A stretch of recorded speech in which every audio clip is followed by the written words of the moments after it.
So guys नमस्कार guys, आज की वीडियो में हम बात करने वाले हैं भगवान की। सो गाइज, सभी के मन में ऐसा ख्याल आता होगा कि हम रोज़ पूजा करते हैं और भगवान की स्तुति करते हैं। तो गाइज, आपने कभी न कभी आपके मन में भी ख्याल आता होगा कि भगवान होते कौन हैं और हम पूजा क्यों करते हैं। सो गाइज, हम आज उसी के बारे में अपनी इस वीडियो में डिस्कस करने वाले हैं। तो यदि आप भगवान से थोड़ा सा भी प्यार करते हैं तो इस वीडियो को लाइक कर दें और साथ के साथ कमेंट सेक्शन में जय श्री राम लिख के मेरा मोटिवेशन बढ़ाएं। सो गाइज, सबसे पहले बात करते हैं भगवान की। भगवान गुणवाचक शब्द है जिसका अर्थ है गुणवान होता है। यह भग धातु से बना है। भग के 6 अर्थ हैं। पहला है ऐश्वर्य, दूसरा वीर्य, तीसरा स्मृति, चौथा यश, पांचवा ज्ञान और छठा सौम्यता। जिसके पास ये 6 गुण हैं वह भगवान है। सो गाइस, अब बताते हैं कि हम भगवान किसे कहते हैं। भगवान शब्द बनता है भग प्लस वान, जिसमें भग धातु है। भग धातु का 6 अर्थ हैं जो मैंने ऑलरेडी आपको बता दिया है। पूर्ण ज्ञान, पूर्ण बल, पूर्ण धन, पूर्ण यश, पूर्ण सौंदर्य और पूर्ण त्याग। इन 6 धातुओं से भगवान का निर्माण होता है।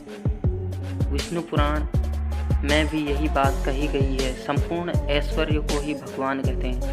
इस प्रकार भगवान शब्द से यह तात्पर्य हुआ कि जो 6 गुणों से उक्त हो उसे भगवान कहते हैं। दूसरे शब्दों में कहें तो ये 6 गुणों जिसमें नित्य सदा रहते हो उन्हें भगवान कहते हैं। लेकिन यह मत सोचिए कि भगवान में केवल 6 गुण होते हैं।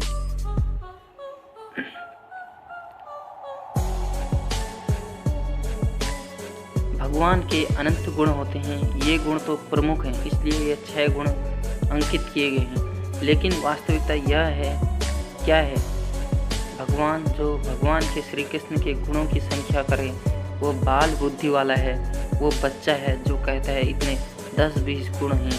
क्यों? उस व्यक्ति की बुद्धि एक बच्चे की बुद्धि के समान है।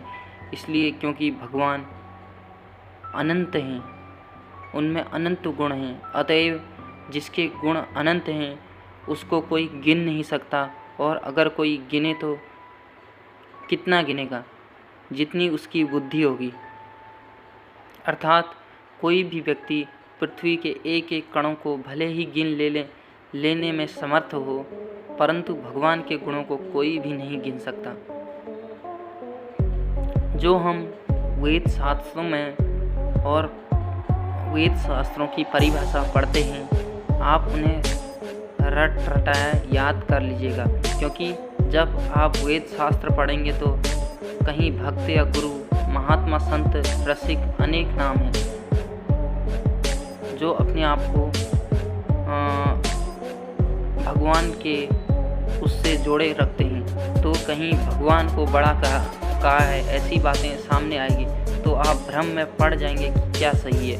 यद्यपि सभी बातें सही हैं, यह वैदिक एम का दावा है। तो जो हम आपको भगवान की परिभाषा बताने जा रहे हैं वो भक्त या गुरु महापुरुष पर लागू नहीं होती। बाकी सभी परिभाषा भक्त या गुरु महापुरुष पर लागू हो जाती है। सो गाइज, इसके बाद हम आपको बताएंगे कि भगवान की परिभाषा क्या है। जिससे संसार उत्पन्न हो, जिससे संसार का पालन हो, जिसमें संसार का लय हो, उसका नाम भगवान है। वेदांत ने भी यही कहा है, जिस भगवान से संसार प्रकट हो, पालन हो, प्रलय हो, वो भगवान है। और भागवत में तो पहले श्लोक में कहा, जिससे संसार उत्पन्न हो, जिससे संसार का पालन हो, जिसमें संसार का लय हो, उसका नाम ही भगवान है। भगवान श्री कृष्ण तो भगवान सभी शक्तियों से उक्त होते हैं, अर्थात भगवान में सभी शक्ति प्रकट होती है।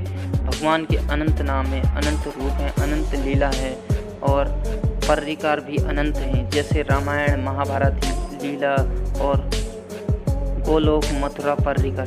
सो गाइस, आज की वीडियो में इतना ही था। यदि आपको मेरी वीडियो अच्छी लगे तो प्लीज़ कमेंट करके एक बार जय श्री कृष्ण जय श्री राम का नाम लें और साथ ही साथ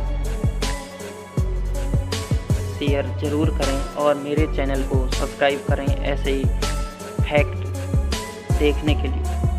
थैंक यू।